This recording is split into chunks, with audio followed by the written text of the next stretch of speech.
These are some of my tips and tricks for mastering hanging leg raises. A few people have asked, so I thought I'd provide some of the information that helped me. I want to start off by saying that this is an advanced core exercise that requires a strong core foundation to perform.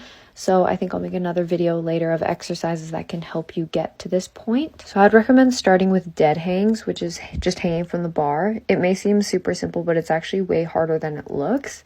So to properly engage your core, you want your feet to be slightly in front of you to create a concave shape, which is also helped by the posterior pelvic tilt, which is when you try and tuck your tailbone underneath you. You also want to think about pressing your shoulders back and down to engage your lats. This provides stability and support throughout the exercise. If you're still struggling with core engagement, think about exhaling, drawing your ribs together, and pulling your belly button towards your spine. This will engage your transverse abdominals, which are big stability muscles, and will help prevent uncontrolled swinging when you're doing the exercise. The next step would be performing knee tucks or using bent knees towards your chest, slow and controlled, because this exercise requires a lot of hip flexor strength as well. So this is a bit easier to test if that hip strength is there.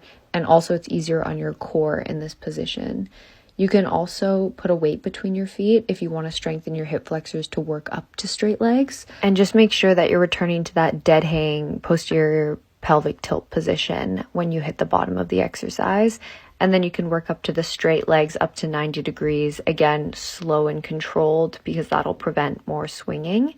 And then finally, if you want to get your feet to touch the top bar, this actually requires a bit more upper body strength, I find, as you have to tilt your upper body a bit back to allow for that mobility to get your legs all the way to the top. Overall, this exercise is pretty tough, but these were a few things that really helped me progress with leg raises. So if you can practice these a few times a week, you'll be there in no time. So